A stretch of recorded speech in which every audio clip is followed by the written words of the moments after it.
Olá, bom dia. Você gosta de jogos eletrônicos?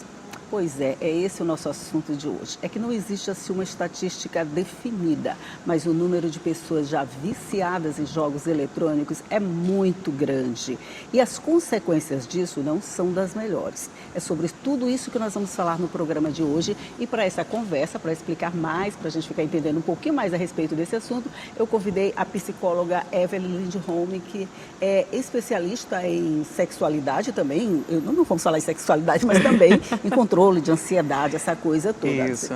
Seja bem-vinda. Bom dia. Bom dia. Eu também sou pós-graduada em psicologia criminal e comportamental. Então essa isso comportamental vai me interessar bastante. É exatamente esse o ponto assim do comportamento dos vícios. Pois é.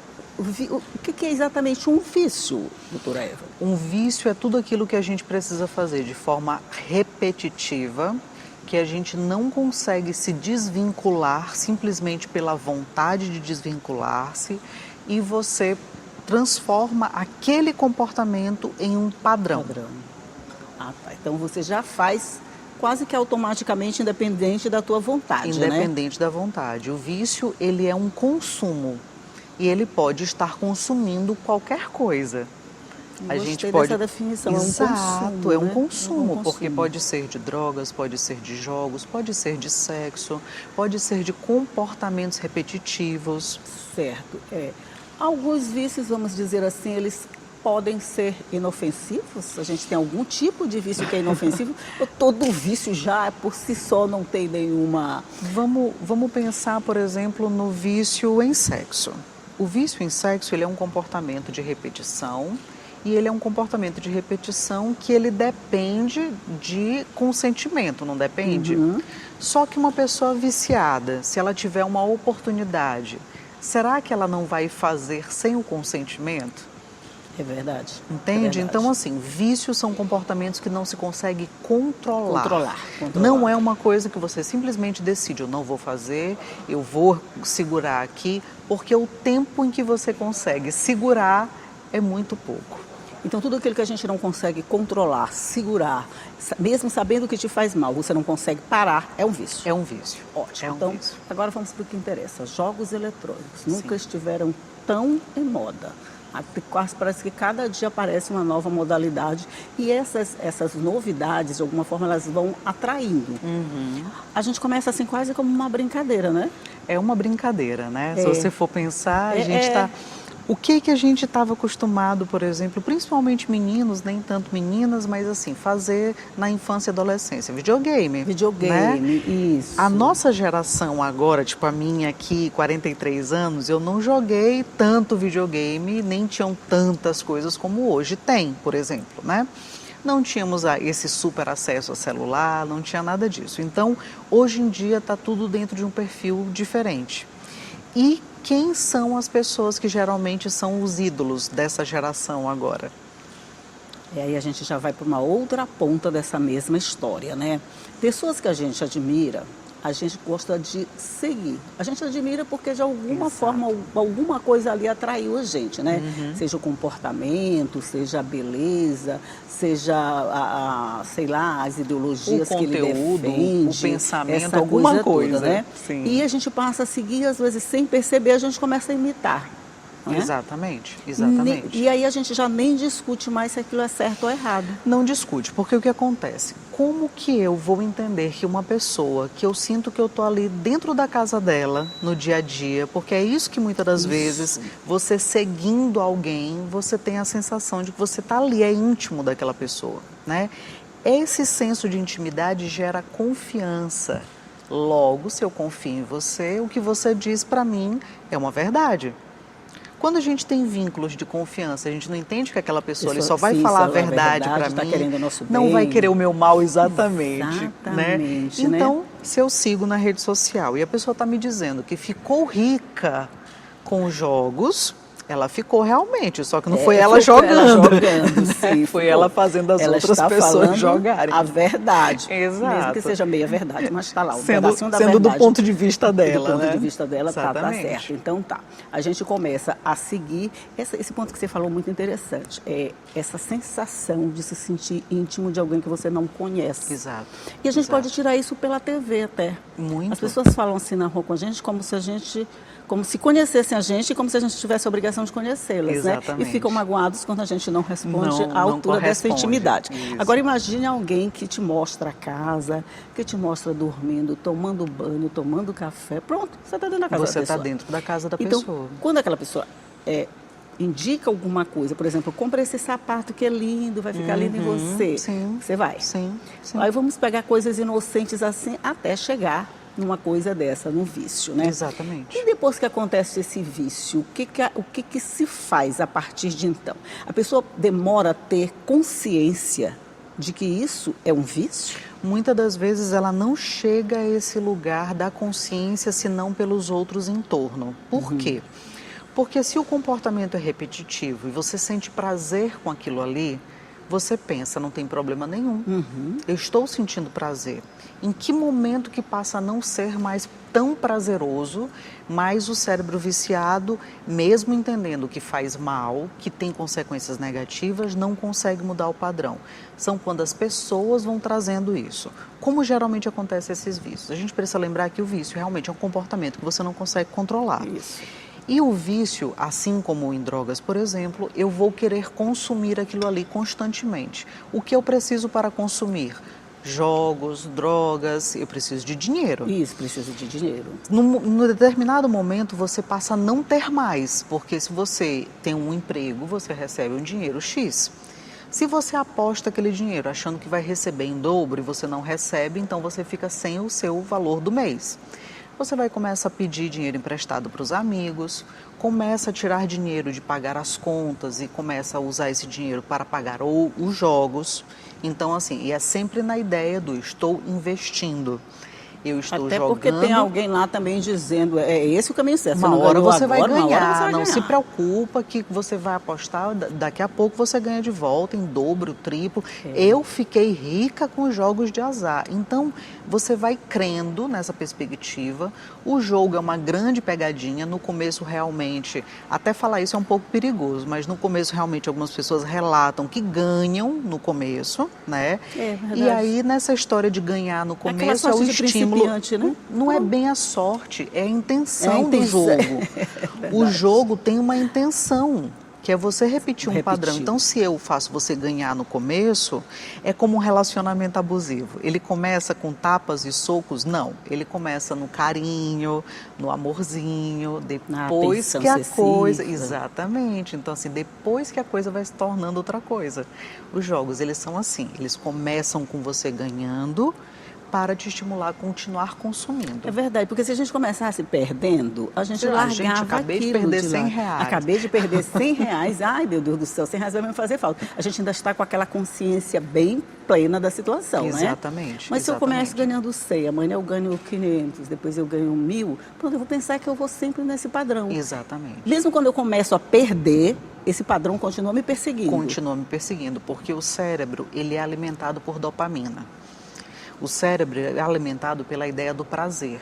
Então, se eu recebo um benefício, um prazer daquilo ali, aquilo ali pode muito bem se fixar e existe uma predisposição para isso. Vamos lembrar, isso. Evelyn, todo mundo pode se tornar uma pessoa viciada? A questão é que existe uma predisposição, muitas das vezes comportamental, às vezes biológica mesmo e química do cérebro. Genética, no caso? Genética, sim. Se a gente convive com pessoas que têm padrões viciados, você tem maior tendência a seguir esse padrão. Entendi. Porque você convive com uma pessoa que vai ter um comportamento repetitivo sobre algo. E isso pode se tornar uma verdade para você também. Gente, eu acho que até a conversa é viciante, porque ele está me dizendo ali que é para parar, ainda não está. Vou só dar um intervalo aqui, tá, gente? E vou tomar o café, que é um vício para mim, tá? Mas eu controlo ele, eu estou conseguindo controlar. Só um minutinho, eu volto já já.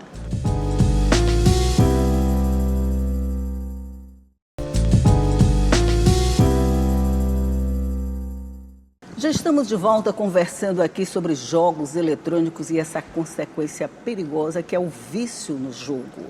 Eu estou conversando aqui com a psicóloga Evelyn Lindholm para a gente entender um pouquinho mais sobre todo o mecanismo dessa história. E o que é pior agora é que a gente vê que pessoas que não têm condição mesmo, estão conseguindo se viciar em algo que não podem sustentar. Mas aí vem o contraponto. Não seria porque ela tem menos que ela aposta achando que vai ter mais? A questão não é só o ter menos, mas é porque a pessoa que muitas das vezes é um pouquinho mais abastada, digamos assim, tem mais condição financeira, ela não necessariamente está menos manipulável, mas ela está menos desesperada. Isso. Né? Então ela tá menos na falta. As coisas estão faltando menos no dia a dia dela. Então, assim, às vezes a pessoa que tem menos condição financeira, ela aposta mais por quê? Porque ela tem esperança de ter uma melhor condição financeira. Então, há também um repertório vinculado à vulnerabilidade social. Então, quanto mais vulnerável socialmente, quanto mais necessidades a pessoa passa, não é que é mais provável, porque qualquer pessoa pode se tornar viciado, mas para ele aquilo ali é uma esperança muito significativa de sair daquela situação da pobreza, da necessidade, da falta dentro de casa simplesmente de alimento, por exemplo. Exatamente. Daí a preocupação com os beneficiários de programas sociais do governo que recentemente foram proibidos, vamos dizer assim, de usar esse dinheiro em apostas eletrônicas, em jogos eletrônicos. E são as próprias plataformas que vão ter que fazer essa, vamos dizer, essa proibição, né? Isso vai dar certo? Eles vão conseguir? A grande questão é que os jogos eletrônicos, quem governa, digamos assim, os jogos eletrônicos, né, não está preocupado de onde vem o dinheiro. Ele não está preocupado em ajudar as pessoas a não jogarem, né? Então não há interesse. Então, pelo baixo interesse, é pouco provável que isso funcione no sentido da própria regulamentação. Pois é isso que eu acho. Por exemplo, assim, se eu tenho um negócio que eu estou tendo um lucro com uma gama de pessoas participando, eu não vou fazer nada para impedir que as pessoas, dificultar que as pessoas acessem. Exatamente. Apesar do governo dizer que vai colocar a plataforma com CPF de todos os beneficiários e que eles não podem jogar, eu também sou um pouco mais cética com relação a isso, né? E aí vem um apelo, que a gente volta lá para o começo, das pessoas que de alguma forma são beneficiadas de verdade e acabam com aquela vozinha, sempre fica o anjo do lado, o diabo do outro, um diz vai, o outro diz não vai, o que diz vai acaba ganhando. Porque o que diz vai é o prazer, né? O que diz vai é o prazer. Então, assim, quem vai ter mais voz? Há um lugar de consciência ética moral, que inclusive nós praticamente não aprendemos nada sobre isso durante o nosso crescimento. Muitas das vezes crescemos com pais que dão um jeitinho brasileiro de resolver as coisas. Então, cadê o teu limite ético-moral? Se isso não foi ensinado na convivência familiar, de ser correto, de ir numa mercearia pegar uma coisinha pequena e sair sem dizer. Então, isso tudo faz com que o outro, o indivíduo em si, não entenda conceitos éticos e morais e simplesmente faça aquilo que ele entende que é prazeroso e que é vantajoso para ele. A dinâmica dos jogos eletrônicos, ela não começa com perda, ela começa com ganho. Exatamente. E o influenciador que está dizendo que as pessoas vão ganhar, muitas das vezes ele já tem uma boa condição financeira e ele potencializa isso. E é o momento que ele começa a luxar, né, na rede social. Olha, uma Lamborghini, mostrar uma que Ferrari faz uma diferença. Então, e aí se a pessoa está filmando a casa dela, gigantesca, mansão e tudo mais, o que você pensa? Eu também posso ter isso. Eu também posso ter, né? Se eu apostar assim, que ela está dizendo que ela apostou. E aí, se eu apostar de maneira correta, de repente ela está apostando de uma forma que eu não aposto, então eu assisto e consumo ainda mais esse conteúdo para ver o que eu estou perdendo. O que eu estou fazendo de errado. E eu acho também, não sei se eu estou errada, com relação à punição. A gente já viu alguns que foram detectados como influenciadores mesmo, recebendo mesmo esses benefícios, foram para a cadeia, saíram com manifestação popular na Exato. porta. Exato. E isso dá uma dimensão tão grande desse problema, né? Dá uma dimensão grande do problema do público. Do público. Porque basicamente o que acontece? As pessoas se tornam fãs de influenciadores. E aí, a partir do momento que você é fã de um influenciador, você não vê ele dentro da moralidade ou imoralidade. Sim, sim. Você vê ele dentro de um lugar onde ele é a tua referência. E se ele passa a ser a tua referência, você literalmente fixa uma ideia de que aquele indivíduo está certo. Verdade. Por quê? Porque você o idolatra. E a idolatria, ela não vai para um lugar de racionalização. Não vai para um lugar de, não, bem, espera aí, essa pessoa influenciou pessoas a perderem tudo. Então, essa pessoa é uma pessoa ruim. Não, a gente entende que essa pessoa está fazendo o que ela acha correto, está tudo certo. Quem joga, joga porque quer. Quem isso, joga, né? joga porque sente Eu vontade. não obriguei você a Não jogar. obriguei, só falei que era uma boa oportunidade. Você foi lá, infelizmente você perdeu, não tenho responsabilidade nenhuma sobre isso.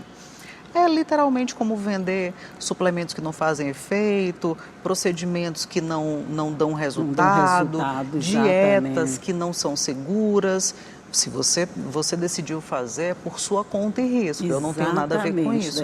Aí cadê a responsabilidade de quem está influenciando pessoas? Pois é, eu acho que essa falta de responsabilização de alguém que influencia fazer aquilo é que gera também essa possibilidade de eu posso, eu quero, então eu vou. Agora, só para a gente não deixar de falar, depois que você detecta que aquilo tudo não lhe fez bem, você já perdeu o emprego, que você já perdeu dinheiro, muita gente perde tudo mesmo, né? Muita gente perde tudo, e eu conheço gente assim que perdeu tudo. A gente já tem clínica psiquiátrica por conta de todos os transtornos que conseguiu. É fácil sair disso? Não é fácil. Não é fácil sair de nenhum vício. É como qualquer vício. É como qualquer vício.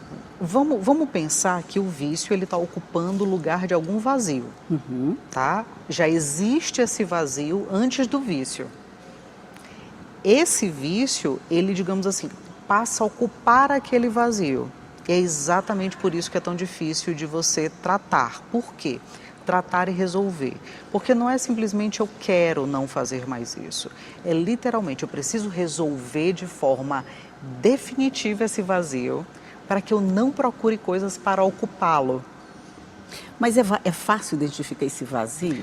Geralmente, quem tem a especialidade nisso pode ir para esse caminho. Mas a gente tem que ir muito profundamente para um lugar de autoconhecimento. E a maioria das pessoas se conhece muito pouco. Pois é, isso que eu digo. A gente está fazendo aquilo, sabe que estava precisando de alguma coisa, mas a gente não sabe identificar exatamente o que estava faltando, que a gente colocou aquilo no lugar. Sim. E depois desse reconhecimento de eu tenho essa dificuldade de lidar com isso, eu preciso resolver. É como se fosse um tratamento contra drogas? É como se fosse um tratamento contra qualquer outro eu tipo falo de dependência vício mesmo. Química, Pronto, porque na verdade a dependência em jogos é uma dependência química também, né? Porque aquilo te libera uma série de hormônios que vão para o seu cérebro e o seu cérebro sente prazer com aquilo. Sente prazer, tensão e culpa. Depois da culpa, você consome de novo para sentir prazer, aí sente tensão começa e tudo culpa. de novo. Então, na verdade, você vai para um ciclo interminável e o cérebro se acostuma a esse padrão desse ciclo. Então, muitas das vezes a gente sempre precisa de psicoterapia, muitas das vezes junto com isso da medicação. Para que a medicação? Se for já um vício crônico, a gente precisa da medicação para descronificar isso dentro do cérebro. Eu preciso mandar um elemento químico que vai controlar essa disfunção química que se fixou por causa do vício e, em alguns casos, também a internação. Por que a internação? O que a gente faz geralmente com o viciado em drogas? Quando a gente o interna, ele fica com o celular? Ele fica com contato com o traficante ou convive com as pessoas que vendiam drogas para ele? Não, ele é afastado totalmente disso. A gente hoje fica sem o celular? Verdade. Não fica. E de onde a gente joga? de Então, onde a gente você joga. tem que literalmente tirar aquele instrumento de acesso total durante tempo suficiente para você se desviciar, você passar pela abstinência daquele composto químico. Mas para isso, muitas das vezes, tem que se afastar do elemento que te possibilita o jogo. Eu só fazer uma última pergunta, eu sei que nosso tempo está acabando. A gente reclama muito dos jogos eletrônicos, Sim. a gente está falando aqui todo esse vício, todas essas causas e consequências, mas ao mesmo tempo a gente tem os jogos que são, vamos dizer assim, formalizados. As bets, por exemplo, elas estão aí sendo anunciadas por todos os jogadores. Essa é uma coisa liberada? É livre? Não vicia? Como é que funciona isso? Vicia do mesmo jeito. Para você ter uma ideia, eu não sei se tu já jogaste alguma vez joguinho de celular. Geralmente, quando as pessoas têm um joguinho de celular mesmo, não precisa nem ser uma plataforma de aposta, tem vezes que você está jogando tanto aquilo ali, qualquer intervalinho que você tem, você pega Isso, o celular e você verdade. joga. Qualquer momentozinho livre você joga. Antes de dormir, você passa horas jogando aquilo ali, se não acabarem as vidas, né, do joguinho. Mas esse consumo excessivo, ele é um padrão de vício também. A diferença é que nos joguinhos a gente não está perdendo dinheiro. Isso. Nas bets também se perde dinheiro Pois e é. também se contextualiza um padrão de Exatamente. vício. Até a lotérica, por exemplo. O que é a Pois lotérica? é. Não é um jogo? Não é um jogo. É um quer dizer, jogo, é um jogo liberado. oficial, Exatamente. oficializado, né? Pergunte para as pessoas que jogam realmente de maneira constante se elas não têm um padrão de comportamento que é repetitivo mês a mês. Elas jogam tantas vezes por semana, tanto em tais jogos e não sei o quê, repete-se números, então tem toda uma estratégia para supostamente ganhar. Então, E quando não ganha, diz assim, mas na próxima... na próxima. Então, assim, sendo legal ou ilegal, é um padrão de vício. Ai, tem muita coisa para conversar dentro dessa história, viu? É muita coisinha, que uma coisa vai puxando a outra. Com certeza a gente não encerrou esse assunto. A gente ainda vai conversar mais a respeito disso com toda certeza. Mas porque as pessoas precisam ser alertadas, sabe? Parece brincadeira você ficar ali jogando, imitando o seu influenciador preferido. Será? Não sei nem se a gente tem influenciador preferido, mas deve ter. Então, isso tudo, aí a gente passa a assumir como se fosse coisa nossa. Exato. Mas não são nossos não, tá, gente? É deles, cada um com a sua vida. Olha, doutora Evelyn, só acabou a nossa conversa hoje, sabe? Mas esse assunto a gente ainda vai ter que falar muito a respeito, tá bom? Será um prazer, meu amor, pode contar comigo. Muito obrigado por hoje, por compartilhar todas essas informações com a gente. Um bom dia. Bom dia. E bom dia para você também. Você é viciado? Ainda não, né? Não é não. Pelo amor de Deus, disse que não, né? Mas com todas essas informações, você agora tem um controle maior sobre suas ações, sobre seu consumo de jogos e sobre tudo que você pode fazer com esse tipo de informação. O nosso objetivo é esse, passar a informação para você usar da melhor forma possível. Tchau e até a próxima.